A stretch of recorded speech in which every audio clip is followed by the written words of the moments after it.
நல்ல தகப்பனே, சர்வ வல்லமையுள்ள எங்கள் ஆண்டவரே, இந்த அருமையான நேரத்திற்காக உமக்கு ஸ்தோத்திரம்.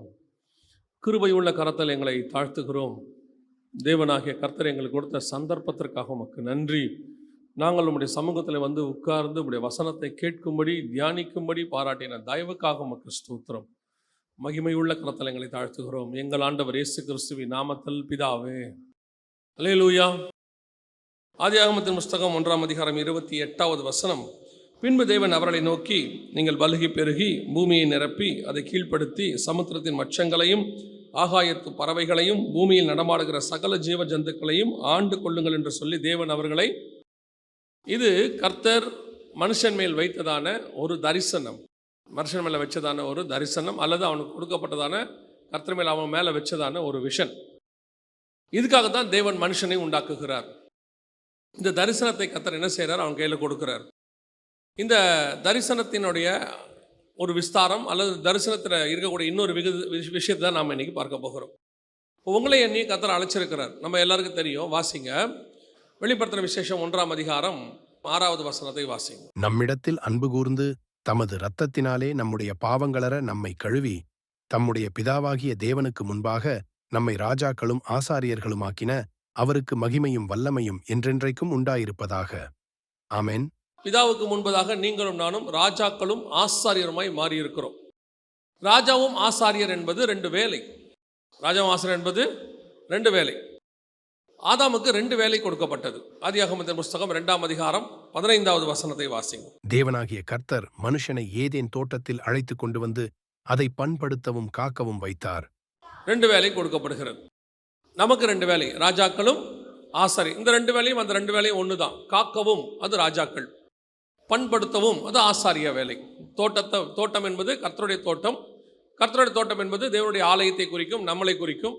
ஏசாயா 5:2 எனக்கு மகா செழிப்பான மேட்டிலே ஒரு திராட்சை தோட்டம் உண்டு அப்படின்னு சொல்றாரு. அந்த தோட்டம் நம்மளைத்தான் குறிக்கிறது. அவர் திராட்சை செடி, நாம் கொடிகளாக இருக்கிறோம். இதெல்லாமே நமக்கு தெரிஞ்சது தான். அப்போ 2 வேலை இருக்கு. ஆனால் இந்த 2 வேலையை கர்த்தர் கொடுக்கறதுக்கு முன்னாடி ஆதாமை பார்த்து சொல்றாரு, ஆண்டு கொள்ளுங்கள் அப்படின்னு சொல்றாரு. வேலை வேறு, ஆளுமை வேறு, அத்தாரிட்டி வேறு. இப்போ கர்த்தர் என்ன சொல்றாரு? அவனை பார்த்து ஒரு தரிசனம், அவனுக்கு ஒரு தரிசனம் கொடுக்கப்படுது. அந்த தரிசனத்தினுடைய காரியம் என்னவென்று சொன்னால், நீங்கள் பலுகி பெருகி பூமியை நிரப்பி அதை கீழ்ப்படுத்தி அதை ஆண்டு கொள்ளுங்கள் அப்படின்னு சொல்றார். இதே மாதிரி தான் நம்ம அத்தனை பேருக்கும் கர்த்தர் ஒரு தரிசனம் கொடுத்துருக்கிறார். ஒவ்வொருத்தருக்கும் அவங்க ஊழியத்தில், வாழ்க்கையில், ஆவிக்குரிய வாழ்க்கையில் ஒரு தரிசனம் இருக்கு. நான் எப்பவும் விசுவாசிக்கிறது ஒன்று என்னன்னா, உங்களை யாரும் இங்கே கர்த்தர் விருதாவாய் கொண்டு வரவில்லை. உங்கள் அத்தனை பேரையுமே கர்த்தர் ஒரு நோக்கத்துக்காக தான் கொண்டு வந்திருக்கிறார். நான் சொல்லுவேன், இங்கே உட்காந்துருக்க சின்ன பிள்ளையிலேருந்து வயதானவர்கள் வரைக்கும் யோசிச்சு பாருங்க. ஒரு சின்ன பையனை வச்சு கர்த்தர் எவ்வளோ பெரிய காரியங்கள் செய்கிறார். நம்ம எல்லாரும் தெரியும், 30 வயசில் என்னென்னோ காரியங்களை செய்கிறாங்க இப்போல்லாம். ஸோ எந்த ஏஜில் யாரை வச்சு என்ன பண்ணணும்னு ஆண்டவருக்கு தெரியும். அப்போ கர்த்தர் ஒருத்தரை வச்சிருக்கிறாருன்னா அப்போ அவருக்கு ஒரு திட்டம் இருக்குது. சபைக்குள்ளே கொண்டாந்து உங்களை ஒரு அங்கத்தினராக வைத்திருக்கிறாருன்னா அதுக்கு ஒரு திட்டம் இருக்குது. அப்போ இங்கே இருக்கிற நம்ம அத்தனை பேருக்கும் ஒரு திட்டத்தை, ஓவராலாக ஒரு விஷயத்தை வச்சிருக்கிறார். அது என்ன அப்படின்னு பார்த்தா ஒரு தரிசனம். அது என்னன்னா, பலுகி பெருகி பூமியை கீழ்ப்படுத்தி அதை நிரப்புங்கள். இதே மாதிரி ஒவ்வொருத்தருக்கும் ஒரு தரிசனம் உண்டு. ஆபிரகாமுக்கு ஒரு தரிசனம் உண்டு. நான் காண்பிக்கிற தேசத்துக்கு நீ போ, அங்கே உன்னை பெரிய ஜாதியாக்குவேன், பேரை பெருமைப்படுத்துவேன், ராஜாக்கள் ராஜா உன்னிடத்தில் ராஜாக்கள் தோன்றுவார்கள், அதெல்லாம் சொல்கிறார். அதே மாதிரி மோசேக்கு ஒரு திட்டம் உண்டு. நீ எகிப்துக்கு போ, பார்வோன் கைக்கு ஜனங்களை என்னையாக்கு, விடுதலையாக்கு அப்படின்னு சொல்கிறார். இந்த மாதிரி ஒவ்வொருத்தருக்கு ஒரு திட்டத்தை கர்த்தர் வச்சிருக்கிறார். அதே மாதிரி தான் உங்களுக்கு எனக்கு ஒரு திட்டம் இருக்குது. அது என்ன திட்டம்? வாசிங்க, மத்தேயு எழுதின சுவிசேஷம் 28ஆம் அதிகாரம் 19வது வசனம் வாசி. ஆகையால் நீங்கள் புறப்பட்டு போய் சகல ஜாதிகளையும் சீஷராக்கி பிதா குமாரன் பரிசுத்த ஆவியின் நாமத்திலே அவர்களுக்கு ஞான ஸ்நானம் கொடுத்து. இதான் தேவன் நம்ம மேலே வச்சதான திட்டம். இப்போ ஆதாமுக்கு என்ன சொன்னாரோ, இப்போ நான் இப்போ சொல்கிற விஷயத்தில் நல்லா கவனிங்க. எல்லாமே ஒரே கான்செப்டாக தான் இருக்கும். ஆதாமை பார்த்து சொல்கிறாரு, பலுகி பெருகி பூமியை நிரப்பி கீழ்ப்படுத்தி. இப்போ நோவை பார்த்து கர்த்தர் சொல்கிறாரு, சமுத்திரத்தின் மச்சங்களையும் எல்லாவற்றையும் உங்களுக்கு கொடுத்தேன், நீங்கள் பலுகி பெருகி பூமியை என்ன செய்யுங்க, கீழ்ப்படுத்தி, அவைகள் உங்களுக்கு கொடுத்து பயம் உண்டாகும். ஆபிரகாமுக்கு சொல்றார், நீ கானானுக்கு போ, நீ நடக்கிற தேசத்தை நான் உனக்கு தருவேன், நீ வானத்து நட்சத்திரத்தை போலவும் கடற்கரை மணலை போலவும் பெருக பண்ணுவேன். அப்படியே ஒவ்வொரு விஷயத்துக்கு முன்னாடி அதான் இருக்கும். விஷயம் ஒன்று தான், ஒரே ஒரு விஷயம்தான். அதோடைய கடைசி விஷயம் நம்மகிட்ட இருக்கு. நீங்கள் புறப்பட்டு போய் சகல ஜாதிகளையும் சீஷராக்கி பிதா குமாரன் பரிசுத்த நாமத்தில் ஞானஸ்நானம் கொடுத்து நான் உங்களுக்கு கட்டளையிட்ட யாவையும் அவர்கள் கை கொள்ளும்படி அவர்களுக்கு. இதுதான் கான்செப்ட், இவ்வளோதான். அப்ப இந்த தரிசனம் நம்ம அத்தனை பேர் மேலேயும் இருக்கிறது. எப்படி ஆதாமுக்கு ஒரு தரிசனம் இருந்துச்சோ, எப்படி நோவாவுக்கு ஒன்று கொடுக்கப்பட்டதோ, எப்படி ஆபிரகாமுக்கு கொடுக்கப்பட்டதோ, அதே மாதிரி இயேசு கிறிஸ்து உங்களுக்கு எனக்கு தந்திருக்கிறார். இந்த தரிசனத்தை வாங்குவது என்பதுதான் முதலாவது நீங்கள் அறிய வேண்டியது. இந்த தரிசனம் எனக்கு இருக்குன்னு முதல்ல உங்களுக்கு தெரியணும். பொதுவாக இன்னைக்கு திருச்சபையினுடைய திட்டம் என்ன, அல்லது திருச்சபையுடைய சூழ்நிலை என்ன அப்படின்னு கேட்டிங்கன்னா, நான் ரட்சிக்கப்பட்டேன், சபைக்கு வரேன், என்னுடைய வேலை கிறிஸ்தவன் ஆகிட்டேன், நான் சர்ச்சில் இருக்கேன், அவ்வளோதான். எப்போ வரைக்கும்? சாக்கிற வரைக்கும், வருக வர வரைக்கும். எதுக்காக கர்த்தர் என்னை கொண்டு வந்தார், எதுக்கு என்ன கர்த்தர் வேறு பிரித்தார், என்னை தேவன் உண்டாக்கினதோட நோக்கம் என்ன அப்படின்னா, என் மேலே என்ன இருக்குது? ஒரு தேவ திட்டம் இருக்கு. பலுகி பெருகி பூமியை நிரப்புங்கன்ற மாதிரி சகல ஜாதிகளும் சுவிசேஷம் சொல்லி என்ன ஆக்குங்க? சீஷர் ஆக்குங்க. அதான் திட்டம். இன்னைக்கு நாம் அதை செய்கிறோமா? அந்த தரிசனம் நமக்கு இருக்கிறதா? தீர்க்க தரிசனம் இல்லாத இடத்தில் சபை என்னவாகும்? கெட்டு போகும், சீர்கெட்டு போகும். அதே மாதிரி தான் தரிசனம் இல்லாத விசுவாசியும் கெட்டு போகும். தரிசனம் இல்லாமல் உங்கள் வாழ்க்கை, ஆவிக்குரிய வாழ்க்கை ஓடிச்சுன்னா நீங்கள் எங்கே போவீங்க? இப்போ நீங்கள் ஒரு கார் எடுக்கிறீங்க, கார் எடுத்து நாங்கள் இப்போ சென்னையிலேருந்து புறப்பட்டு இங்கே வரோம். வரும்போது கார் எடுத்துகிட்டு வரும்போது எங்களை யாராவது நடுவில் கேட்குறாங்க, எங்கே பிரதர் போகிறீங்க அப்படின்னா, கொல்லங்கோடு போகிறேன் அப்படின்னு சொன்னால் தான் அதுக்கு பேர் என்னது? நான் புறப்பட்ட அந்த பிரயாணத்துக்கு அர்த்தம் இருக்கிறது. ஒருத்தர் என்ன கேட்குறாரு, எங்கே பிரதர் போகிறீங்க? சும்மா வண்டி எடுத்துகிட்டு இப்படி போயிட்டே இருக்கிறேன். சும்மா எங்கே போவீங்க? சும்மா தான் போயிட்டு இருக்கிறேன். அப்போ உங்களுக்கு எங்கே போகிறீங்கன்னு தெரியாதா? ஒன்றும் தெரியாது, சும்மா அப்படியே போயிட்டே இருக்கிறேன். அந்த விஷன், நான் எங்கே போகிறேங்கிறத டெஸ்டினேஷன் எனக்கு தெரியணும். அதுதான் சரி. அது இல்லாத ஒரு ஆவிக்குரிய வாழ்க்கை எப்படி இருக்கும் அப்படின்னு கேட்டிங்கன்னா, எங்கே போகிறோன்னே தெரியாது. சமுத்திரத்தின் மேலே எப்படி கப்பல் போகுதோ அந்த மாதிரி தான் நம்ம போயிட்டே இருப்போம். அந்த கப்பலுக்கு ஒரு டெஸ்டினேஷன் இருக்கும், எங்கே போகுதுன்னு. தெரியாத கப்பல் எங்கே போகும்? எந்த கரையில் வேணாலும் போய் இறங்கும். காத்தடிக்கிற பக்கம்லாம் போயிட்டு இருக்கோம். அதுதான் இன்னைக்கு ஆவிக்குரிய வாழ்க்கையில் நமக்கு இருக்கிற பிரச்சனை. ஆண்டவர் ஒரு காலகட்டம் வரைக்கும் உங்களை ரட்சித்து சபையில் அந்த தரிசனத்தை கொடுக்குற வரைக்கும் உங்களுக்குள்ளே போதிச்சுக்கிட்டே இருப்பார். அப்போ சபைக்கு வந்த உடனே உங்களுக்கு ஒன்று தெரியணும், ரட்சிக்கப்பட்ட உடனே உங்களுக்கு ஒன்று புரியணும். கர்த்தர் ஏதோ ஒரு திட்டத்தோடு தான் என்ன பண்ணியிருக்கிறார், என்ன கொண்டு வந்து வச்சிருக்கிறாரு. அது எனக்குள் இன்பில்ட்டாக எனக்குள்ள இருக்கு. அது இல்லாமல் நான் இல்லை. இன்னும் கொஞ்சம் நீங்கள் ஆழமாக யோசிச்சிங்கன்னா, எரேமியாவை உண்டாக்கும் போதே கர்த்தர் சொல்றார், தாயின் கருவிலே உன்னை தெரிந்து கொண்டேன். தாவீது பிறக்கிறதுக்கு முன்னாடியே சொல்றாரு, என் இருதயத்துக்கு ஏற்ற ஒருத்தன். சிம்சோன் பிறக்கிறதுக்கு முன்னாடியே சொல்வாரு, உனக்கு ஒரு குமாரன் பிறப்பான். ஈசாக்குக்கு முன்னாடியே சொல்றாரு, நீ கர்ப்பவதியாகி உற்பவ காலத்தில் ஒரு குமாரனை பெறுவாய். யோவான் ஸ்நானகன் பிறக்கிறதுக்கு முன்னாடியே சொல்றாரு, அடுத்த இதில் எலிசபெத் கர்ப்பம் தரிப்பாள். மரியாளுக்கு சொல்றாரு, இயேசு பிறக்கிறதுக்கு முன்னாடியே பரிசுத்தமானது உங்ககிட்ட உற்பத்தி ஆகும். ஒவ்வொரு பிள்ளையும் பிறக்கிறதுக்கு முன்னாடியே கர்த்தருக்கு ஒரு திட்டம் இருக்கு. மோசேக்கு இருக்கு, அத்தனை பேருக்கு இருக்கு. அதே மாதிரி தான் உங்களுக்கு எனக்கு இருக்கு. அப்ப தரிசனத்தோடு கூட ஓடுகிற விசுவாசி தான் ஆண்டவருக்கு முன்பாக கடைசி வரைக்கும் ஓட முடியும். எதற்காக நான் பிடிக்கப்பட்டேன், எதற்காக கர்த்தரிடத்தில் கொண்டு வரப்பட்டேன், என்ன நோக்கத்துக்காக கர்த்தரை அழைச்சிருக்கிறாரு அப்படிங்கிற தரிசனம் ஒன்று வேணும். அதை ஆண்டவர்கிட்ட வாங்கணும். ஏதோ சும்மா இருக்கிற இடத்துல இருப்போம், படுக்கிற இடத்துல படுப்போம், சாப்பிட்ற இடத்துல சாப்பிடுவோம், கால் போன போக்கில் போவோம் அப்படின்னா, ஆனால் நீங்களும் நானும் விருதாவாய் சிலம்பம் பண்ணவில்லை. உங்களுக்கு எனக்கு கர்த்தர் ஒரு மகா பெரிய திட்டத்தை வச்சிருக்கிறார். Heavenly plan. எங்கேயோ என்னைக்கோ யூதர்களுக்கு விடுதலை வரணும், கொண்டு போய் எஸ்தர் உள்ள உட்கார வைக்கிறார். எஸ்தர் எதுக்கு வந்தாங்க? அங்கே கொண்டு வந்து எதுக்கு உட்கார வைக்கப்பட்டாங்க? மொர்தெக்காய் எதுக்கு அந்த வாசலில் உட்கார்ந்து இருக்கிறான்? எல்லாத்துக்கும் திட்டம் இருக்குது. கர்த்தர் அதை பிளான் பண்ணி கொண்டு போவார் ஒவ்வொன்றுத்துக்கு பின்னாடியும். அதை தான் நாங்கள் இப்பொழுது எங்களுடைய ஊழியத்தின் பாதையிலே பார்ப்போம். ஒவ்வொரு காரியத்தில் போகும்போதும் கர்த்தர் சில காரியங்களை செய்வார். சிலரை கொண்டு வந்து இணைப்பார், சில இடத்துல கொண்டு போய் வைப்பார். எதற்காக அங்கே வைக்கிறாரு, எதுக்கு அங்கே போக சொல்கிறாரு? அந்த தரிசனம் உங்களுக்கு இல்லை. நீங்கள் உங்களுக்கு ஏதோ ஊழியத்தை நல்லா சௌகரியமாக பண்ணணும், இப்படி பண்ணணும், அப்படி பண்ணணும்னா அந்த வாய்ப்பு கிடைக்காது. அதனால தான் எப்போவுமே நாங்கள் கேட்குறது, எவ்வளோ சர்ச்சு, எவ்வளோ பெரிய சர்ச்சு, எவ்வளோ பேர் வருவாங்க, அதெல்லாம் எங்களுக்கு முக்கியமே இல்லை. ஊழியம் இருக்கா, நடத்துவாங்களா, ஒழுங்காக பண்ணுவாங்களா, அவ்வளோதான் எங்களுக்கு தேவை. அப்போ அங்கே கர்த்தர் கொண்டு போகிறாருன்னா அந்த இடத்துல கர்த்தரோட திட்டம் இருக்குன்னு அர்த்தம். இந்த தரிசனம் நமக்கு வேணும். கர்த்தர் என்னை அழைத்ததுக்கு பின்னாடி ஏதோ ஒரு தரிசனம் இருக்கு, ஏதோ ஒரு காரணம் இருக்கு. அந்த காரணத்தில் நான் ஓடிட்டே இருக்கணும். பல நேரத்தில் நம்ம சபைக்குள்ள இந்த தூணு 4 தூணு இருக்கு, ஒரு 10 தூணு 8 தூணு இருக்கு. இந்த தூணு சும்மா இருக்குன்னு யாராவது சொல்ல முடியுமா? இந்த தூணு கட்டின நாள்லேருந்து இந்த 8 தூணு இங்கே தாங்க இருக்குது, அது ஒருத்துக்கும் பிரயோஜனம் இல்லைங்க. யாராவது 2 பேர் சொல்லுவாங்க, சாஞ்சி உட்காரத்துக்கு வசதியாக இருக்குதுங்க, மற்றபடி இந்த தூணுக்கு ஒரு பிரயோஜனம் இல்லை. ஆண்டவர் சொல்லுவார், இந்த மொத்த கட்டடமே இந்த தூணால் தான் நிற்கிது. ஆமாம் தானே? இந்த 4 தூணால் தான் மொத்த கட்டடம் நிற்கிது. அப்போ ஒரு தூணுக்கு கூட இங்கே பர்பஸ் இருக்குது. நீங்கள் எதுக்கு இருக்கிறீங்க? உங்களை எதுக்காக கர்த்தர் வச்சிருக்கிறார் சர்ச்சில்? அப்போ உங்களுக்கு தெரியணும், என்னை கொண்டு பரலோகத்துக்கு ஒரு பெரிய திட்டம் இருக்கு. அந்த திட்டத்துக்கு பின்னாடி நான் இருக்கிறேன். அப்போ எனக்கு அந்த திட்டம் தெரிஞ்சாதான் நான் அதில் ஓட முடியும். அந்த தரிசனம் எனக்கு தெரியணும்ல. இப்போ ஆபிரகாமை கூப்பிட்டு உன்னை பெரிய ஜாதியாக்குவேன், கானானுக்கு போ அப்படின்னு சொன்ன உடனே கானானுக்குள்ள வரும்போது ஆபிரகாமுக்கு தெரியணும் எனக்கு என்ன தரிசனம்னு. அப்போ இவங்களுக்கு ஒரு விஷன் இருந்துச்சுல்ல, ஒரு தரிசனம் இருக்குல்ல. 24வது வசனத்தில் மோசையை குறித்து சொல்லுது, 24, 25, இனி வரும் பலன் மேல் நோக்கமாகி தேவ ஜனங்களோடு கூட துன்பத்தை அனுபவிக்க தெரிந்து கொண்டான். அந்த விஷன், தரிசனம், எதற்காக என்னை கர்த்தர் பிடிச்சிருக்கிறாரு, என்னை கொண்டு என்ன செய்ய போறாரு அப்படிங்கிறதான ஒரு வெளிப்பாடு வேணும். அதை கர்த்தர்கிட்ட இருந்து வாங்கணும். அதை வாங்கினாதான் உங்களால ஓடவே முடியும். அந்த தரிசனம் இல்லாமல் ஓடவே முடியாது. நீங்க நினைச்சுக்கலாம் ஆவிக்குரிய வாழ்க்கையில 25 வருஷம் 30 வருஷம் சர்ச்சுக்குள்ள இருக்கிறோம், நாங்க வந்துட்டு தான் இருக்கிறோம், என்னவோ இருக்கு அப்படின்னு சொன்னீங்கன்னா உங்க ஆவிக்குரிய வாழ்க்கையில ஒரு தொய்வு வரும், அல்லது ஒரு விதமான அசதித்தன்மை வரும். அதற்கு பிறகு ஏதோ கடமைக்கு சர்ச்சுக்கு வந்துட்டு போவீங்க, ஏன் என்ன ஆண்டவர் வச்சிருக்காருன்னு தெரியாம அது நீங்க செய்ய மாட்டீங்க. அதனால தான் ஒவ்வொரு இடத்திலையும் வேதாகமத்தில் இருக்கிற பரிசுத்தவான்களை பாருங்க, அவங்க என்ன செய்வாங்கன்னா அந்த தரிசனத்தை கேட்டு வாங்கிப்பாங்க. அந்த தரிசனம் கிடைச்சிடும். இப்போ யோசேப்புக்கு அந்த தரிசனம் கிடைச்சிருச்சு, ஆண்டவர் என்ன ஒரு காரியம் செய்ய போறாரு அப்படின்னு தெரிஞ்சிருச்சு.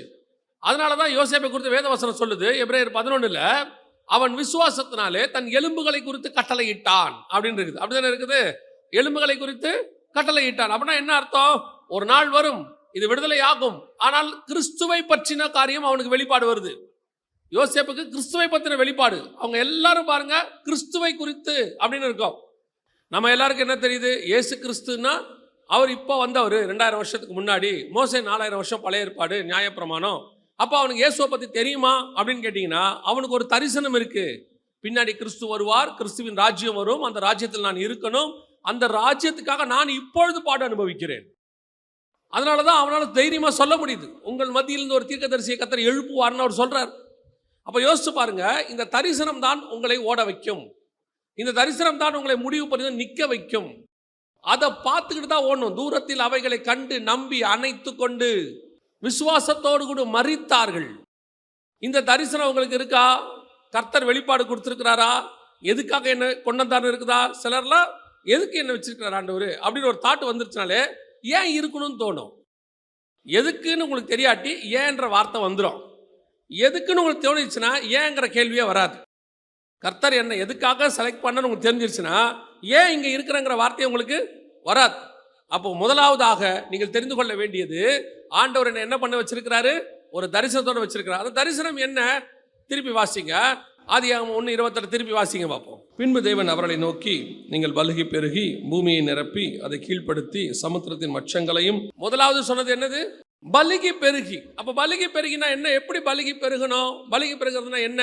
வாசிங்க, மல்கியா 2:15 வாசிங்க. அவர் ஒருவனை அல்லவா படைத்தார், ஆவி அவரிடத்தில் பரிபூரணமாயிருந்ததே. பின்னை ஏன் ஒருவனை படைத்தார்? தேவ பக்தியுள்ள சந்ததியை பெரும்படிதானே. ஆகையால் ஒருவனும் தன் இளவயதின் மனைவிக்கு துரோகம் பண்ணாதபடிக்கு உங்கள் ஆவியை குறித்து எச்சரிக்கையாயிருங்கள். பலுகி பெருகிறது எப்படி பெருகணும்? தேவ பக்தி உள்ள சந்ததி பெருகி பெருகணும். சும்மா பலுகி பெருக கூடாது. தேவ பக்தி உள்ள சந்ததி பெருகி பெருகணும். எதுக்கு ஆதாம் உன்னை உருவாக்கின? தேவ பக்தி உள்ள சந்ததியை பெரும்படி. இப்போ எனக்கு தரிசனம் இருக்கு, அந்த தரிசனத்தினுடையதான விஷயம் என்ன அப்படின்னு கேட்டிங்கன்னா திருப்பி நீங்கள் வாசிங்க 28, மத்திய 28:19 வாசிங்க.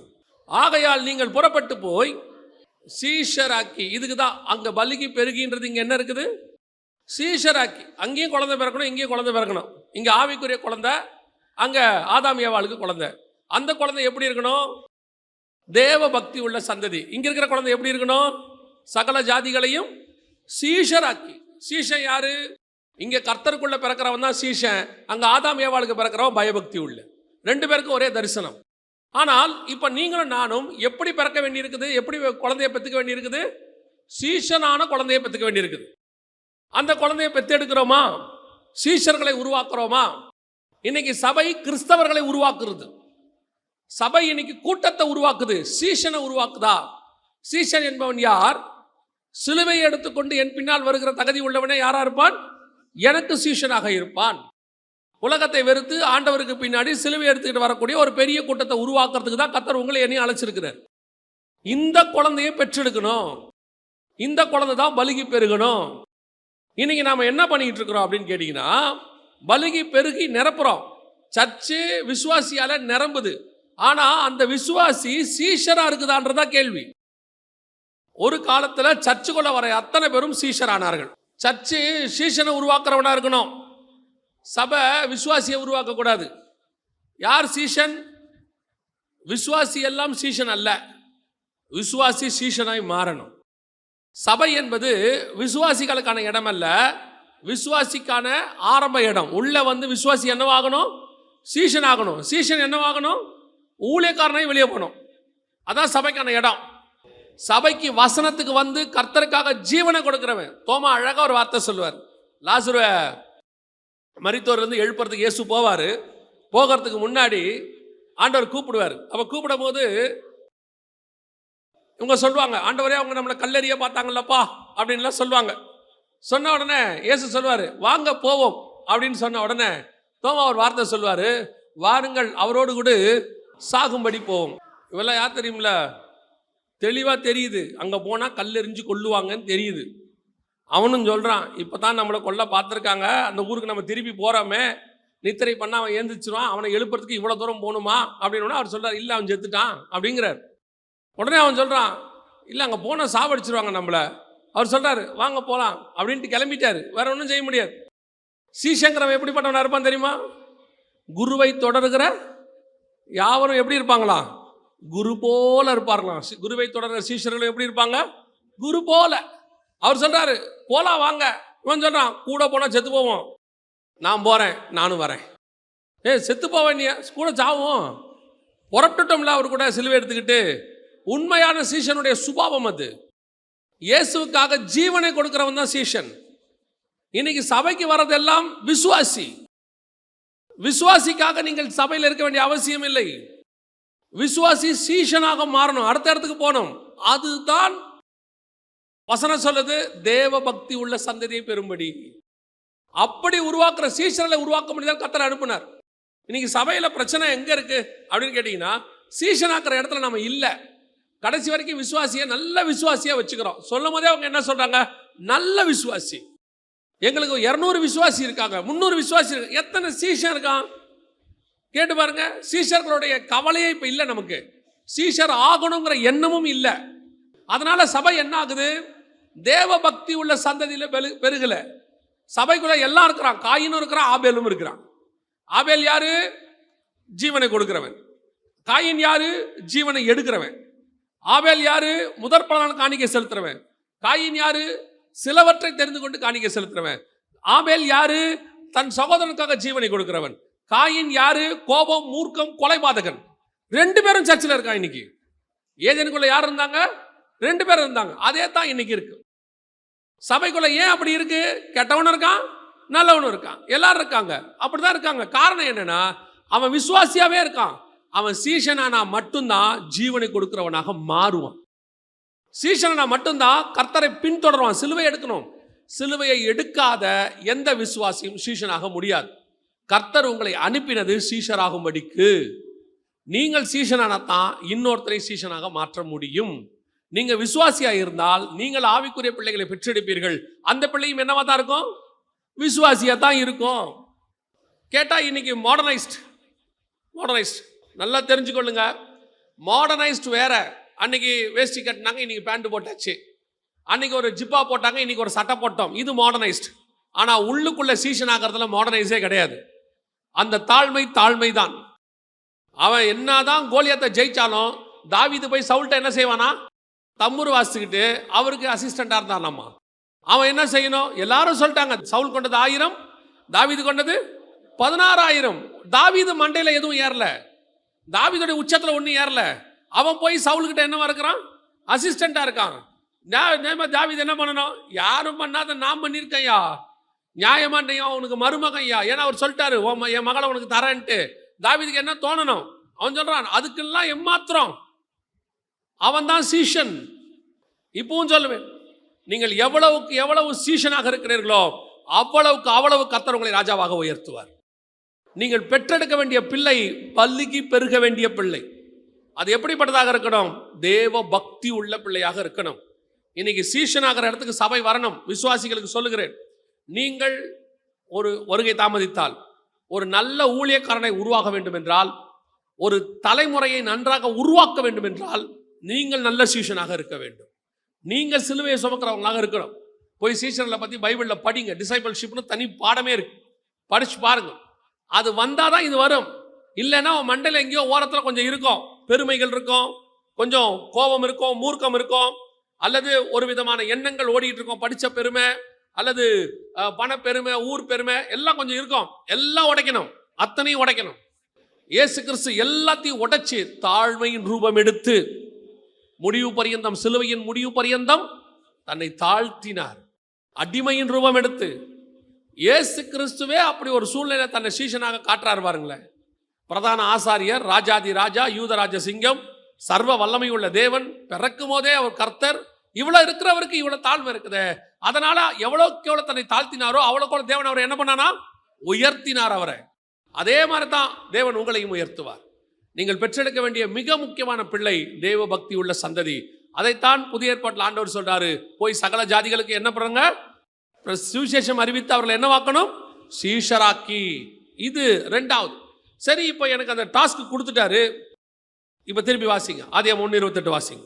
பின்பு தேவன் அவர்களை நோக்கி, நீங்கள் பலுகி பெருகி பூமியை நிரப்பி அதை கீழ்ப்படுத்தி சமுத்திரத்தின் மச்சங்களையும் ஆகாயத்து பறவைகளையும் பூமியில் நடமாடுகிற சகல ஜீவ ஜந்துக்களையும் ஆண்டு கொள்ளுங்கள் என்று சொல்லி தேவன் அவர்களை பலுகி பெருக சொல்லிட்டாரு.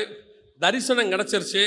அது என்ன தரிசனங்கிறதையும் சொல்லிட்டாரு, ஊழியத்தையும் சொல்லிட்டாரு, என்ன ஊழியம்னு சொல்லிட்டாரு. சில நேரத்தில் கர்த்தர் ஊழியம்னு கூப்பிட்டுருவார், என்ன ஊழியங்கிறத அப்புறம் சொல்லுவார். தாவீதை வர சொல்லிவிட்டார், யுத்த காலத்துக்கு கூட்டு வந்துட்டார். ஆனால் அங்கே வந்த பிறகு தான் அவன் ராஜாவாகிறதுக்கான வேலை தொடங்கும். அதே மாதிரி தான் கர்த்தர் கூப்பிட்டுருவார். சிலருக்கு முன்னாடியே சொல்கிறதும் இருக்குது. தாயின் கருவில் உருவாகும் போதே எரேமியாவை தீர்க்கதரிசியாய் முன்குறித்தேன்னு சொல்லிட்டார், அதுவும் இருக்குது. தாவீது பிறக்கிறதுக்கு முன்னாடி ராஜாவாக குறிச்சிட்டார். ஆனால் அதே நேரத்தில் இப்போ யோவானோ அல்லது பேதுருவோ அவங்க மீன் பிடிச்சிக்கிட்டு இருக்கிறாங்க. அவங்க அப்போஸ்தலர்கள் அல்ல. ஒரு இடத்துல அவங்க என்ன அழைக்கப்பட்டாங்க. அழைக்கப்பட்டவர்களுக்கு கர்த்தர் என்னன்னு கூப்பிட்டாரு? அப்போஸ்தலர்கள்னு பேர் வச்சார். சில நேரத்தில் அழைப்பு சொல்லி இதுதான் அழைப்புன்னு கூப்பிட்றதும் இருக்கு. தரிசனத்தை சொல்லி இந்த தரிசனத்துக்கு தான் உன்னை கூப்பிட்டேன், இதான் உன் ஊழியம்னு கர்த்தர் கன்ஃபார்ம் பண்ணி கூப்பிட்றதும் இருக்கு. சில நேரத்தில் வர வச்சுட்டு என்ன ஊழியம்னு சொல்லுவார். இப்போ 2 பார்ட் முடிஞ்சிருச்சு. ஒன்று அழைப்பு கொடுத்தாச்சு, இப்போ பலுகி பெருகி சீஷனாக்கணுங்கிற அந்த தரிசனமும் கிடைச்சிருச்சு.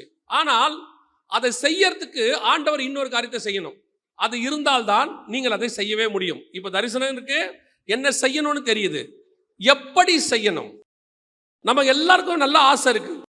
இப்போ நான் சொன்னதுல நல்ல சீஷராகி நல்ல தேவபக்தி உள்ள சந்ததியை பெற்றெடுக்கணுங்கிறதுல யாருக்கும் மாற்று கருத்து இருக்க வாய்ப்பே இல்லை. ஆசை நமக்கு எல்லாருக்கும் இருக்கு, நானும் இப்படிலாம் வரணும் அப்படின்னு இருக்கு.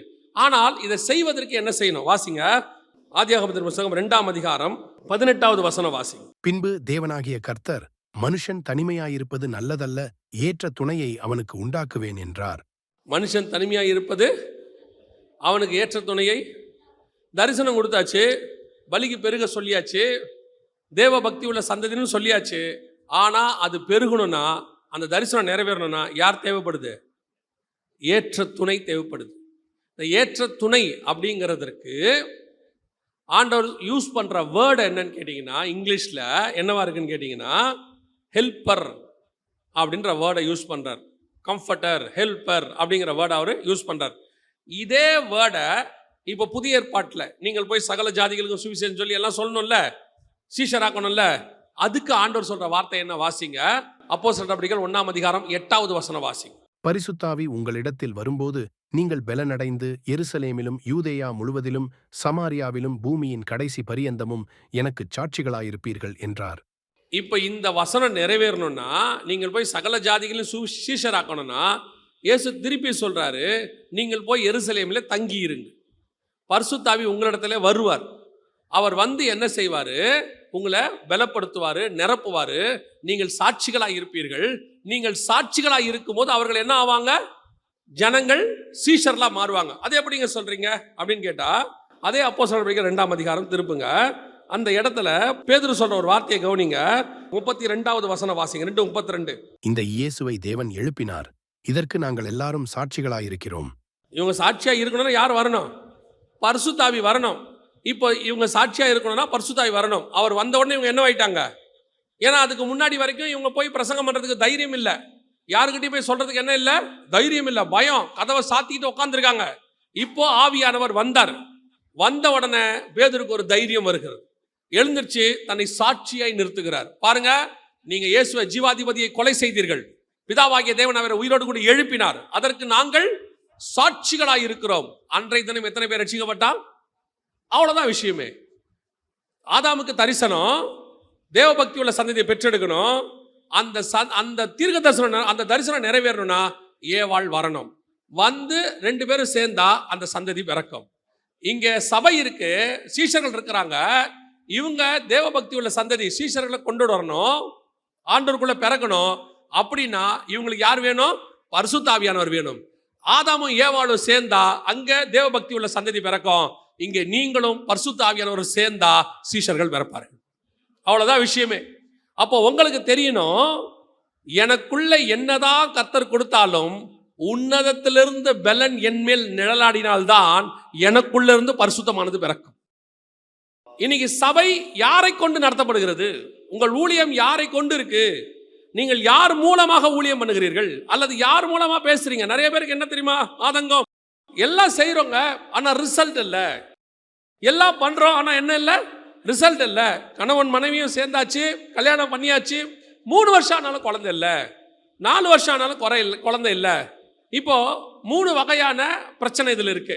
குழந்தை இல்லைங்கிறதுக்கு 3 வகையான பிரச்சனை இருக்கு. முதல் பிரச்சனை, கணவன்கிட்ட குறை இருக்குன்னு சொல்லுவாங்க. மெடிக்கலி என்ன இருக்குது? கணவன்கிட்ட குறை இருக்கு. 2வது பிரச்சனை, மனைவி கிட்ட குறை இருக்குன்னு சொல்லுவாங்க. சரியா? 3வது பிரச்சனை, 2 பேர்கிட்ட எந்த குறையுமே இல்லைங்க, ஆனால் ஏன் குழந்தை பிறக்கலன்னு தெரியல. இருக்குதானே? அப்படியும் இருக்குல்ல. 2 பேருக்கும் மெடிக்கல் டெஸ்ட் எடுத்தாச்சு, ஆனால் 2 பேருக்கு என்ன இல்லை? குறையே இல்லை, நல்லா தான் இருக்காங்க, ஆனால் என்னன்னு தெரியல, குழந்தை இல்லை. இப்போ இந்த 3 பிரச்சனையை அப்படியே இங்கே கொண்டாங்க. இப்போ பரிசுத்த ஆவியானவர் மரியாள் மேல் நிழலாடினார், சபை மேல பரிசுத்த ஆவியானவர் அசைவாடுகிறார். அசைவாடும் போது ஒன்று கணவன் மேல குறை இருக்கணும், பரிசுத்த ஆவிகிட்ட என்ன இருக்கணும்? குறை இருக்கணும். அது இருந்தா குழந்தை பிறக்காது. ஆனா பரிசுத்த ஆவிகிட்ட என்ன கிடையாது? குறை கிடையாது. சோ பிரச்சனை இல்லை. அப்ப 2வது ஆப்ஷன் என்ன? மனைவி கிட்ட குறை இருக்கணும். மனைவி கிட்ட குறை இருக்குன்னா சபை அல்லது ஊழியம் அல்லது நாம குறையா இருந்தா நம்மை கொண்டு ஆவியானவரால நிழலாட முடியுதே ஒழிய, ஆனா என்ன கொண்டு வர முடியல? ஆத்துமா பிறக்க முடியல, சீஷர்கள் உருவாக்க முடியல. அப்போ இங்க தெரிஞ்சுக்க வேண்டிய உபதேசம் என்னன்னா, எனக்குள் ஆவியானவர் இருக்கிறார், பரிசுத்த ஆவியின் அபிஷேகத்தை பெற்றிருக்கிறேன். நிறைய பேர் அதான் சொல்றாங்க, ஊழியம் ஆவினோட தான் ஊழியம் பண்றேன். ஆனால் இங்க ஏதோ ஒன்று இருக்கு, அதை நீங்க ஆராயணும். உட்காந்து நம்மை நாமே நிதானித்து ஆராயணும். இங்க என்னுடைய ஊழியத்துல எங்கிட்ட என்ன பிரச்சனைன்னு பார்க்கணும். எனக்கு ஒரு காரியம் வாக்குத்தத்தம் ஆண்டவர் பண்றாரு, நீ பலிக்கு பெருகுவேன்னு சொல்றாரு, ஆனால் என் மூலமா ஏன் அது நடக்கல? பல நேரங்கள்ல உங்களுக்கு கர்த்தர் வாக்குத்தத்தம் பண்றாரு, ஜனவரி மாசம் 1ஆம் தேதி, பிப்ரவரி மாசம் 1ஆம் தேதி, இல்ல உங்க தனிப்பட்ட முறையில் உங்களுக்கு வாக்கு பண்றாரு. ஆனால் அந்த வாக்கு தத்தம் நடக்குதா? அந்த வாக்கு தத்தம் நிறைவேறிச்சா? சொல்லிட்டே இருக்கிறோம், கர்த்தர் சொன்னாருங்க நடக்கல, கர்த்தர் சொன்னாருங்க நடக்கல, ஆண்டவர் சொல்லி இருக்கிறாரு ஏன் நடக்கல அப்படின்னு கேட்டா, கணவன்கிட்ட பிரச்சனையே இல்லை, சொன்ன வாக்கு தத்தத்தை சொன்ன ஆண்டவர்கிட்ட ப்ராப்ளம் இல்லை, உங்களுக்குள்ள இருக்கிற ஆவியானவர்கிட்ட பிரச்சனை இல்லை. ஆனால் இங்க வேற ஒரு பிரச்சனை இருக்கு. இங்க எப்படி மனைவி கிட்ட பிரச்சனை வருமோ அதே மாதிரி சபை நமக்கிட்ட ஆண்டவருக்கு கொஞ்சம் பிரச்சனை இருக்கு. அதனால இந்த பரிசுத்தாவின் வல்லமை இறங்கியும் இங்க என்ன வர மாட்டேங்குது? இங்க என்ன வரல பாருங்க. இயேசுநாதர் கூட 12 பேர் இருக்கிறாங்க. இந்த 11 பேருக்கு இயேசு கூட இருக்கிறதுனால பலிக்கு பெருக முடியுது, இவங்களால எல்லாம் செய்ய முடியுது. ஆனால் ஒருத்தனுக்கிட்ட பணத்தாசருக்கு, பொருளாசருக்கு, ஒரு கன்னிங்னஸ் இருக்கு, அவனால அடுத்த இடத்துக்கு என்ன செய்ய முடியல, போக முடியல, நாண்டு கொண்டு செத்தான். அவன் மூலமாக ஒரு சந்ததியோ, அவன் மூலமாக ஒரு நிருபமோ எதுவுமே வரல. காரணம் என்ன? ஆவியானவர் எல்லாருக்கும் பொது. இப்ப ஆவியானவர் 5ஆம் அதிகாரத்தில் போய் பாருங்க, 5ஆம் அதிகாரத்தில் போய் பாருங்க, அப்போஸ்தலர் நடபடிகள்ல ஆவியானவர் அந்த காலத்துல எல்லார் மேலேயும் ஊற்றப்பட்டார், சபை பெருகுச்சு, எல்லாம் இருக்கு. ஆனா அனனியா சப்பீராளுக்குள்ள என்ன இருக்குது? ஒரு பணத்தாசை இருக்குது, பொருளாசை இருக்குது. அவன் சொல்றான், இதை விற்கிறதுக்கு முன்பாக உன்னுடையதா இருக்குது அல்லவா, இப்போவுமே அவன் வந்து கொடுத்துட்டு ஒன்று எனக்கு கொடுங்கன்னு கேட்டால் அவன் கொடுக்க மாட்டேன்னு சொல்ல போகிறது இல்லை இல்லையா? பொய் சொன்னாய். இவன் யாரு? பரிசுத்தாவியை பெற்றவன். அந்த அம்மா யாரு? பரிசுத்தாவி பெற்றவங்க. இப்போ இவங்க 2 பேர் மூலமா என்ன வரல? சந்ததி வரல, செத்து போச்சு, மரணம் வந்துருச்சு.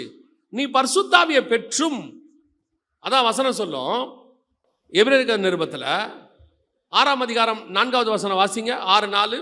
ஏனெனில் ஒரு தரம் பிரகாசிப்பிக்கப்பட்டும் பரம ஈவை ருசி பார்த்தும் பரிசுத்த ஆவியை பெற்றும் தேவனுடைய நல்வார்த்தையையும் இனிவரும் உலகத்தின் பெலன்களையும் ருசி பார்த்தும் மறுதலித்து போனவர்கள் தேவனுடைய குமாரனை தாங்களே மறுபடியும் சிலுவையில் அறைந்து அவமானப்படுத்துகிறபடியால் மனம் திரும்புதற்கேதுவாய் அவர்களை மறுபடியும் புதுப்பிக்கிறது கூடாத காரியம். விஷன் இருக்கு, வேர்ட் ஆஃப் காட் இருக்கு, பரிசுத்த ஆவியானவர் இருக்கிறாரு. ஆனா என்ன இல்லை? மறுதலிச்சு போகிற சுபாவம், பின்மாற்றம் அடைகிற சுபாவம். இதுதான் குறைன்னு சொல்றேன். நம்மளை கர்த்தர் பயன்படுத்த முடியாம போறதுக்கு என்ன காரணம்? அந்த அந்த கர்த்தர் பயன்படுத்த கூடாதபடிக்கு சில குறை நம்மகிட்ட இருக்கு. நான் சொல்றது மாம்ச குறை அல்ல. மாம்சத்துல என்ன பலவீனமோ, கை இருக்கோ கால் இருக்கோ, அல்லது சிலருக்கு பேச வருதோ வரலையோ, சிலர் சொல்லுவாங்க ஒரு டேலண்ட் இல்லை, உண்மை, அப்படிப்பட்டவங்களா இருக்காங்க. ஆனால் கர்த்தர் எடுத்து வல்லமையா பயன்படுத்த முடியுது. ஒரு பிரபல கன்வென்ஷன், அதாவது ஒரு எவாஞ்சலிஸ்ட் இருக்கார் அமெரிக்காவில். அவருக்கு பேச வராது. பேச வராதுன்னா சரளமாக பேச வராது. அவர் என்ன பண்ணுவார் தெரியுமா? தான் பேச போகிறது அத்தனையும் ஒரு பேப்பரில் எழுதுவார். எழுதி பேப்பரை கொண்டு வந்து படிப்பார். பிரசங்கம் பண்ண மாட்டார். என்ன பண்ணுவார்? படிப்பார். அவர் படிச்சுக்கிட்டே இருப்பார். பேப்பரை கீழே ரசிக்கப்பட்டுக்கிட்டே இருப்பான், ஒப்பு கொடுத்துட்டே இருப்பான், அழுவான். அதை கேட்க கேட்க அழுவான்.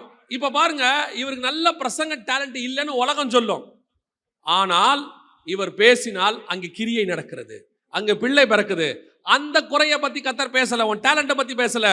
உனக்கும் தேவனுக்கும் நடுவில் இருக்கிற பிரச்சனை, கணவனுக்கும் மனைவிக்கும் நடுவில் இருக்கிற பிரச்சனை. அதே தான் கர்த்தர் சொல்றாரு. உன்னை வல்லமையை எடுத்த கர்த்தர் பயன்படுத்த விரும்புறாரு. உனக்கு தரிசனம் கொடுத்துருக்கிறாரு, உனக்கு தரிசனம் இருக்கு, வேர்ட் ஆஃப் காட் இருக்கு, பரிசுத்தாவி இருக்கு. ஏன் பிள்ளை பிறக்கல? அதான் கேள்வி. இந்த இடத்துல அதான் ஆண்டவர் சொல்றாரு. ஏவாள் இல்லாத வரைக்கும் குழந்தை பிறக்காது. மனிதன் தனிமையாக இருப்பது நதல அல்ல, ஏவாள் வரணும், வந்தாதான் நடக்கும். அதே தான் திருப்பி ஆண்டவர் சொல்றாரு. பரிசுத்த ஆவி உனக்குள்ள கிரியை செய்யணும். பரிசுத்த ஆவியால் நிழல் ஆடினால்தான் பரிசுத்தம் உள்ளது பிறக்கும். ஆவியானவர் சபைகளுக்குள் சொல்லுவதை காதுள்ளவன் கேட்க கடவன். அப்பதான் சபையில பிள்ளை பிறக்கும். இன்னைக்கு நிறைய சபை அப்படியே எப்படி கிடக்கு? ஒரு சில சபை பொல்லாங்கான பிறகுது, தேவ பக்தி உள்ள சந்ததி பிறக்கல. நல்ல வத வத வத வதன்னு காயின் மாதிரி 200 300 இல்லை, 2000 5000 10,000 20,000 போயிட்டு இருக்கு. அவங்கள பொறுத்த வரைக்கும் பிள்ளை பூமியை நிரப்பணும். அது தேவ பக்தி உள்ள சந்ததியா இருக்கான்றது கவலையே கிடையாது. ஆனா இங்க இன்னொரு குரூப் இருக்கு, தேவ பக்தி உள்ள சந்ததி பிறக்குது, ஆனா குழந்தையே பிறக்க மாட்டேங்குது. ஒரு குரூப்புக்கு எல்லாம் கரெக்டா தாங்க இருக்கு, ஆனா ஊழியத்துல ஒரு கனி இல்லை, ஊழியத்துல ஒரு பலன் இல்லை. அப்படின்னா இங்க எங்கேயோ ஒரு குறை இருக்குது. அந்த குழந்தை ஃபார்ம் ஆகாம இருக்கிறதுக்கு ஏதோ ஒரு ப்ராப்ளம் இருக்கு. இங்க கணவன்கிட்ட பிரச்சனையே இல்லை, பரிசுத்த ஆவியானவர்கிட்ட ப்ராப்ளமே இல்லை, நம்ம கிட்ட தான் ஏதோ பிரச்சனை இருக்கு. இதை உட்காந்து என்ன செய்யணும்? சரி பண்ணணும். ஒரு காரியங்கள் சொல்லுவாங்க, பொதுவாக சொல்லுவாங்க, நல்ல ஆக்டிவாக பிள்ளை பிறக்கணும்னா கணவனும் மனைவியும் அந்யோன்யமாக இருந்தால் தான் ஆக்டிவாக என்ன செய்யுமா? பிள்ளை பிறக்கும். கணவனும் மனைவியும் சண்டை போட்டுக்கிட்டு, அல்லது மனைவி அந்த பேரு காலத்தில் ரொம்ப துக்கத்தோட துயரத்தோட இருந்தாங்கன்னா பிள்ளை மந்தமாக பிறக்குமா?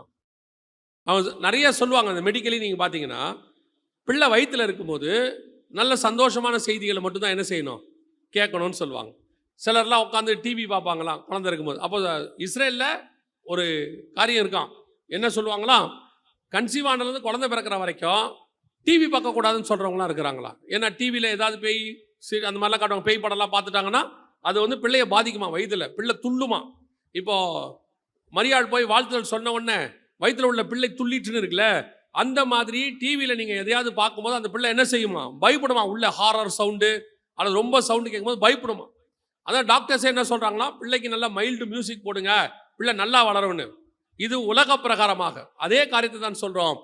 உங்களுக்கும் ஆவியானவருக்கும் நடுவில் ஐக்கியம் நன்றாக இருக்குமானால், உறவு சரியாக இருக்குமானால் சபையிலே தேவ பக்தி உள்ள சந்ததி பிறக்கும். அது பிறக்கிறதுக்கு என்ன வேணும்? சபைக்கும் ஆவியானவருக்கும் நடுவில் ஐக்கியம் சரியா இருக்கணும். 2 பேருக்கு நடுவில் உறவு கரெக்டா இருக்கணும். ஆவியானவர் இருக்கிறாரா முதல்ல? இங்க ஏவாள் இல்ல. அதனால தான் ஆண்டவர் ஒரு தடவைக்கு 2 தடவை சொல்றாரு, ஆதாமுக்கோ ஏற்ற துணை இன்னும் உண்டாகவில்லை. இன்னும் சபையில ஏற்ற துணை இல்ல. அப்படி இல்லைங்க, நாங்க அந்நிய பாஷை பேசுறோம், ஆவியானவர் ஆவியில நிறையிறோம், அந்நிய பாஷெல்லாம் பேசுறோம். ஆண்டவர் சொல்றாரு அதெல்லாம் சரிதான். கணவன் வராரு, மளிகை சாமான் வாங்கி போடுறாரு, பிள்ளைகளுக்கு ஃபீஸ் கட்டுறாரு, எல்லாம் செய்யறாரு. வெளியேந்து பார்க்கறவன் சொல்றான், அந்த மனுஷன் நல்ல மனுஷங்க, எல்லாம் வாங்கி போட்டிருக்காரு. ஆனா கணவன் மனைவி பேசவே மாட்டாங்க. வீட்டுக்குள்ள இருக்கிற சண்டை யாருக்குமே தெரியாது. 2 பேரும் பேசிக்க மாட்டாங்க. எல்லாம் வாங்கி போட்டுருவாரு, பணங்க நல்லா கொடுத்துருவாரு. அந்த அம்மா பிள்ளைகளை பார்த்துக்கும், இவரும் பார்த்துப்பாரு. ஆனா 2 பேரும் பேச மாட்டாங்க. வெளியே இருக்கிறவனுக்கு தெரியாது. அதே தான் நீங்க ஆவிக்குரிய சபையில் நடக்குது. பிள்ளை வேற இல்லையே, சபையில கிரியை இல்லையே, ஆவியானுடைய கனி வெளிப்படவில்லையே, இங்க கர்த்தர் எதிர்பார்க்கிற ரிசல்ட் இல்லையே. அப்பனா என்ன அர்த்தம்? ஏற்ற துணை இன்னும் உண்டாகவில்லை. ஆவியானவர் இருக்கிறாரு, ஆனா வாசப்படியில் நின்று கதவை தட்டி கொண்டிருக்கிறார். கணவன் வாசப்படியிலையும் மனைவி உள்ளேயும் இருந்தா பிள்ளை பிறக்காது. வசனம் சொல்லுது கதவை திறந்து உள்ளே வரணும். இன்னைக்கு அதான் நடந்துட்டு இருக்குது. ஆவியானவர் வெளியே நிற்கிறாரு, ஏற்ற துணை சபையில இல்ல. இது கர்த்தர் எதிர்பார்க்கிற மிக முக்கியமான விஷயம். இப்போ ஆண்டவர் எதிர்பார்க்கிறது என்ன? அவருக்கு ஏற்ற துணை, மணவாளனுக்கு ஏற்ற மணவாட்டி இருக்கா? அதனாலதான் ஆண்டவர் ஒவ்வொரு இடத்துலையும் பார்க்கிறாரு. 2 கொரிந்தியர் 11, நான் எப்போ அந்த வசனத்தை வாசிக்கிறேன், இப்பயும் வாசிங்க. 2 கொரிந்தியர் 11:2 வாசிங்க.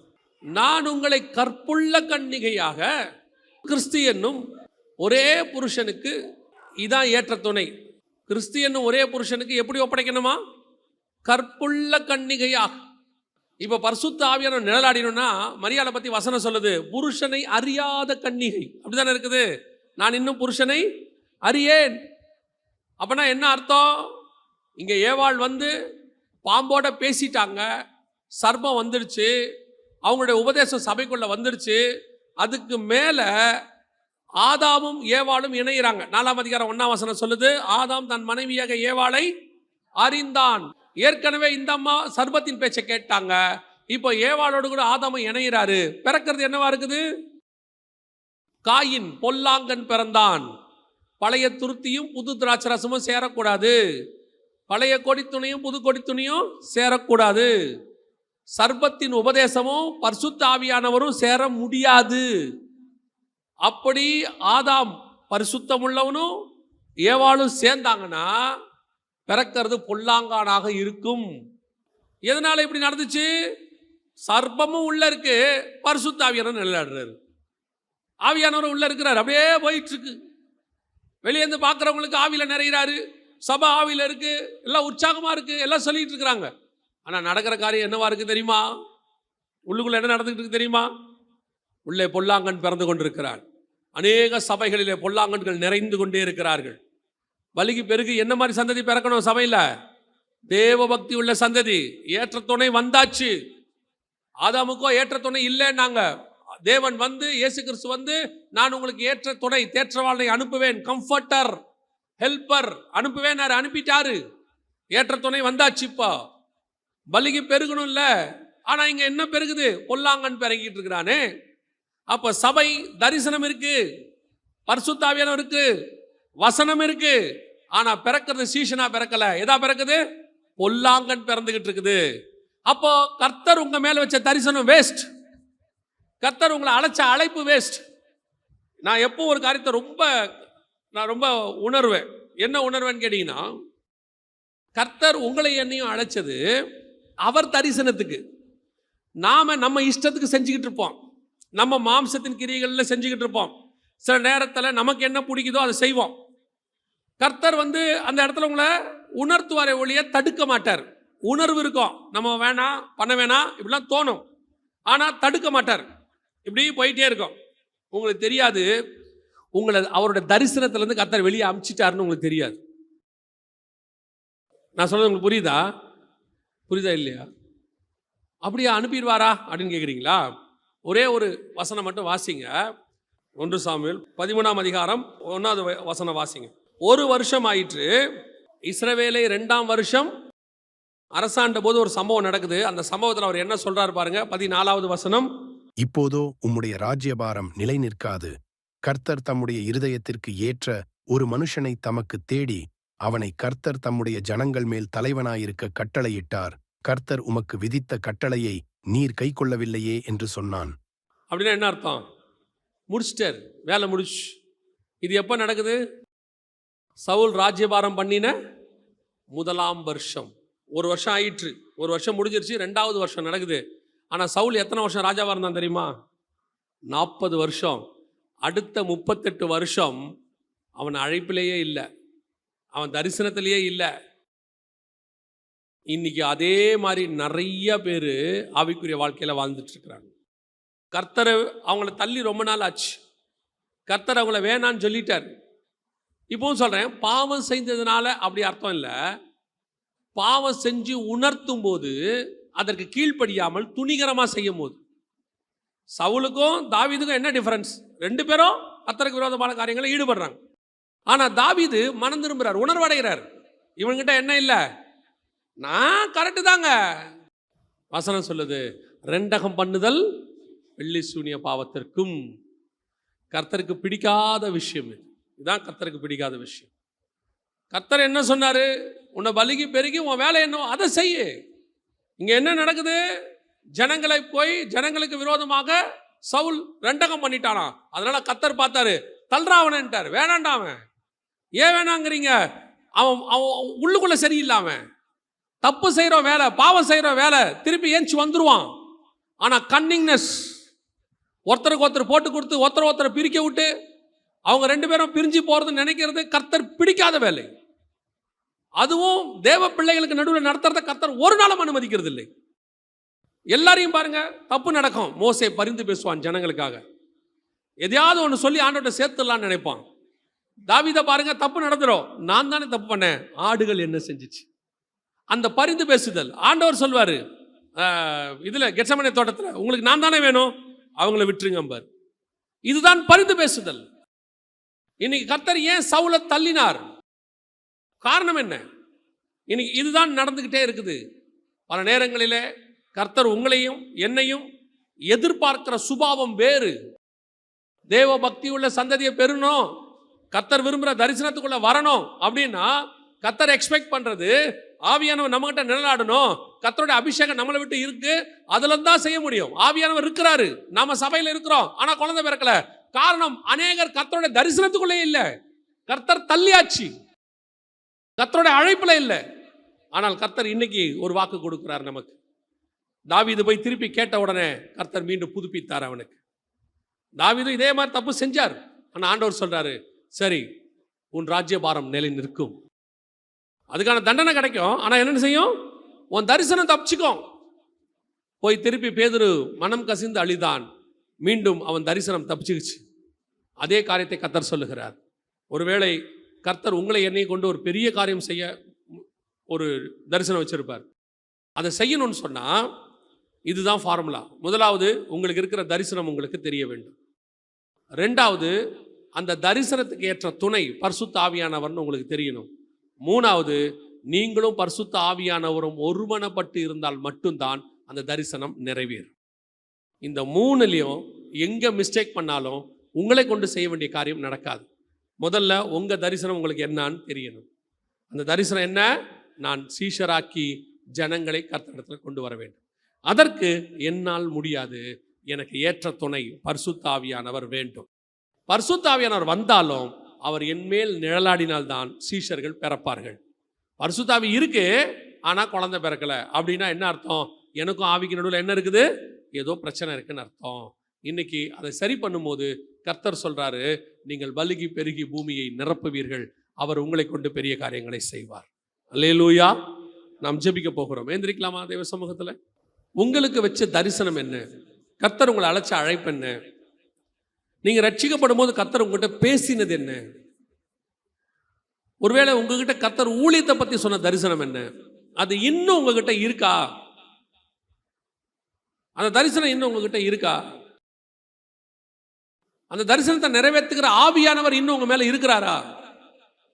ஆவியானவர் இருக்கிறாரு, ஆனா ஆவியானவர் உங்களுக்குள்ள சந்தோஷமா இருக்கிறாரா? வேதம் சொல்லுது, மீட்கப்படும் நாளுக்கென்று முத்திரையாய் பெற்ற பரிசுத்த ஆவியை துக்கப்படுத்தாதிருங்கள். துக்கமா கணவனும் மனைவி இருந்தா அங்கே தேவ பக்தி உள்ள சந்ததி பிறக்காது.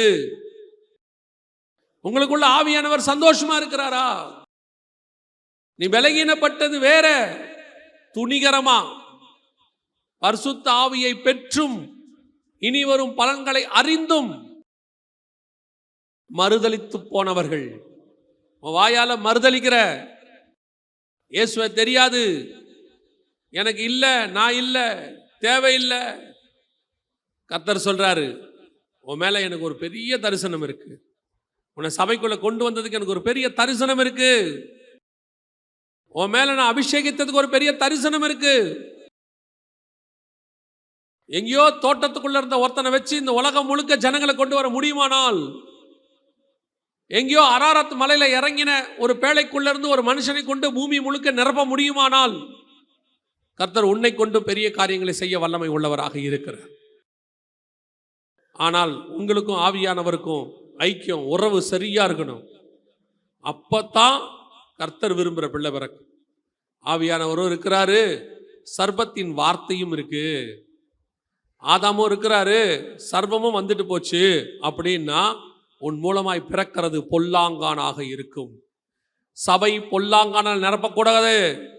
5000 10,000 50,000 பேர் சர்ச்சில் இருக்கிறது முக்கியம் இல்லை. அது காயினா ஆபேலான்னு பார்க்கணும். 50,000 காயின் இருந்து பிரயோஜனம் இல்லை. 50 பேர் இருந்தாலும் அது ஆபேலாக இருக்கணும். 50,000 இஸ்மவேல் இருந்து பிரயோஜனம் இல்லை. 5,000 இருந்தாலும் அது ஈசாக்கா இருக்கணும். ஆண்டவர் அதை தான் எதிர்பார்க்கிறாரு. சபை எண்ணிக்கையில பெருகக்கூடாது, சபை ஆவியில பெருகணும். ஆவியில பெருகும் போது அந்த ஆவியின் ஸ்டாண்டர்ட்ல எண்ணிக்கை பெருகணும். உங்ககிட்ட 2 பிள்ளை இருந்தா 2 பிள்ளையும் நல்ல பிள்ளையா இருக்கணும்னு நினைக்கிறீங்க தானே? உங்க கிளாஸ்ல 50 பையன் இருந்தா 50 பையனும் பொண்ணும் நல்ல பிள்ளையா படிக்கணும் தான் நினைக்கிறீங்க. அதே மாதிரி தேவன் சபையில் அப்படிதான் நினைக்கிறார். எனக்கு சபைக்குள்ள இருக்கிறது எல்லாமே தேவ பக்தி உள்ள சந்ததியாக இருக்க வேண்டும். ஒப்பு கொடுப்போமா? ஆண்டவரே, என்னை கொண்டு என்ன செய்ய நினைக்கிறீரோ அதை செய்யுங்கப்பா. அதற்கு நான் தடையா இருக்க மாட்டேன் ஆண்டவரே. என்னை முழுவதுமாய் உம்மிடத்தில் அர்ப்பணிக்கிறேன் ஆண்டவரே, முழுவதுமாய் அர்ப்பணிக்கிறேன். சர்பத்தின் வார்த்தைக்கு நான் செவி சாய்க்க மாட்டேன் ஆண்டவரே. முழுவதுமா நீர் விரும்புகிறபடி ஒப்பு கொடுப்போமா? கரம் உயர்த்தி ஆண்டவர்கிட்ட கண்களை மூடி, ஆண்டவரே, நீர் என்னை இந்த தோட்டத்துக்குள் கொண்டு வந்ததுக்கு ஒரு முகாந்திரம் உண்டு. ஏற்ற துணையாகிய பரிசுத்த ஆவியானவரை எனக்கு தந்ததுக்கு ஒரு முகாந்திரம் உண்டு. என் மூலமாக சீஷர்களை நீர் பெற்றெடுக்க விரும்புகிறதுக்காய் ஸ்தோத்திரம். நீர் வரும் அளவும் ஆண்டவரே, நீர் வரும் அளவும் நாங்கள் பிள்ளை பேரு நிற்காதபடி கர்த்தர் பாதுகாத்துக் கொள்வீராக. எங்கள் சபை ஆவியிலே பலப்பட்ட சபையாக, தேவ பக்தி உள்ள சந்ததியை பெற்றெடுக்கிற சபையாக மாறட்டும். மகிமையுள்ள கரத்தில் எங்களை தாழ்த்துகிறோம். எங்கள் ஆண்டவர் இயேசு கிறிஸ்துவின் நாமத்தில் பிதாவே.